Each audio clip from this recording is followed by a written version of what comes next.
The Great Adventures of Mrs. Polar Bear and Her Cubs in the Far Northern Reaches of the Arctic, where the sun barely peeked over the horizon for months on end. The long, dark winter was finally coming to a close. For months, the stars had twinkled in the frozen sky, and the fierce winds had howled through the icy plains. Snowstorms swept across the land, blanketing everything in a thick layer of white. But now, there were signs of change. A sliver of light on the horizon, casting faint shadows over the snowfields, and the air had begun to soften. The animals of the Arctic stirred from their winter slumber, knowing that the brief but bustling summer was on its way. Some creatures, like the sleek white fox and the mighty polar bear, had been active throughout the long night of the polar winter, hunting across the frozen landscape, always searching for their next meal. But Mrs. Polar Bear was different. She didn't enjoy the cold and the constant search for food during the harsh winter months. So, she had burrowed deep into the snow and dug herself a cozy den beneath the icy surface, a place where she could sleep through the worst of the season. And there, in the warmth of her snow cave, her two beautiful cubs were born. Mrs. Polar Bear was overjoyed with her new babies. The cubs, covered in soft white fur with shiny black claws and curious amber eyes, snuggled up against their mother, unaware of the icy world outside. They didn't know yet, but their mother was eagerly waiting for the day when she could show them the wonders of the Arctic. As the days passed, the cubs would often stare up at the ceiling of their snowy den, where a small hole let in a tiny bit of light. It was their first glimpse of the world outside. "That's the hole in our roof," Mrs. Polar Bear explained one day. "Soon, you'll see the sky above it will turn blue, and when that happens, it'll be time for us to go on an adventure." The cubs didn't quite understand what she meant. Their lives so far had been filled with warmth, sleep, and playful wrestling on the icy floor of their den. But Mrs. Polar Bear knew that their time indoors was almost up. The world outside was waiting, full of surprises and challenges. One morning, a white-winged bird swooped by the entrance to their den, and a loud voice called down from above. It was Mr. Burgomaster, the friendly gull, who often brought news from the outside world. "There's a whale being driven ashore," Mr. Burgomaster called, "and the fog has hidden the birds." Before Mrs. Polar Bear could thank him, the gull had flown off, eager to spread the news.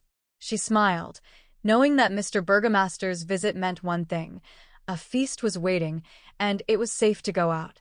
Mrs. Polar Bear explained to her cubs that a whale had been caught by the ocean currents and was now drifting toward the shore. "When a whale is stranded, it becomes a feast for all the animals of the Arctic," she said. "And today we are going to join in."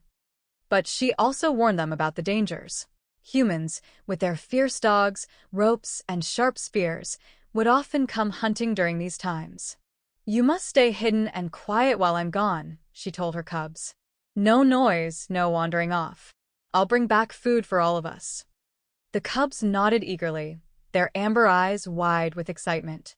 They had never tasted anything other than the milk from their mother, and the thought of something new to eat made their tummies rumble. With a final reassuring nuzzle, Mrs. Polar Bear climbed up the snow wall of their den, squeezing through the opening and out into the bright daylight. It was a glorious day outside.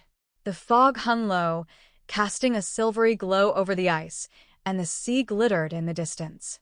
Mrs. Polar Bear stretched, shaking off the stiffness from her long hibernation.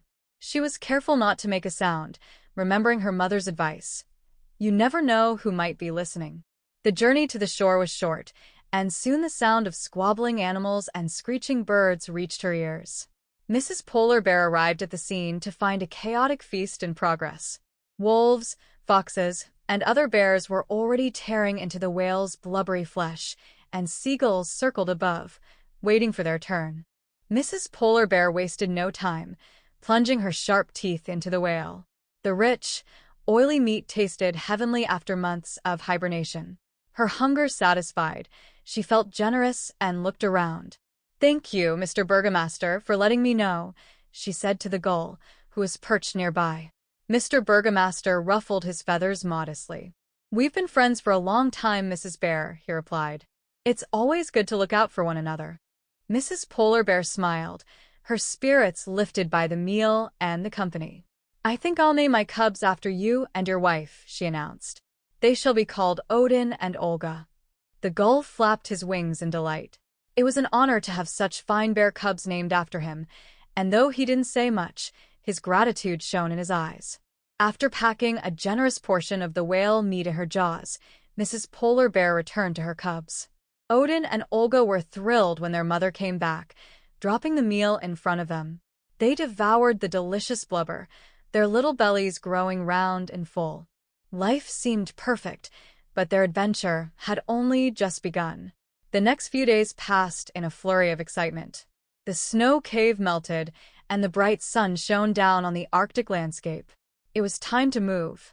Mrs. Polar Bear warned her cubs that their journey would be filled with dangers, but she promised to teach them everything they needed to know. One morning, as the cubs practiced swimming in the icy waters, Mrs. Polar Bear sensed something was wrong. The air felt different, and the birds above were acting strange. The hunters were coming. Before she could react, the ground beneath them shifted. The ice they had been resting on had broken off from the mainland, and they were floating away on a giant iceberg.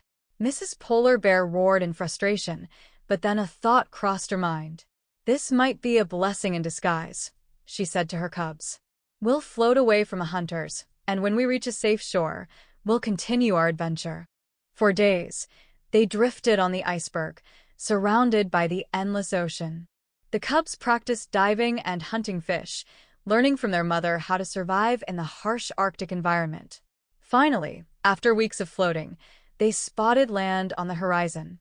The iceberg carried them close to a beautiful, green shoreline where the hills were dotted with patches of grass and flowers. Mrs. Polar Bear and her cubs leaped into the water and swam to shore, their adventure finally bringing them to a safe haven. As they climbed onto the warm rocks, Mrs. Polar Bear looked back at the iceberg that had saved them from danger. "All things happen for a reason," she said. "And sometimes, the greatest adventures come when you least expect them."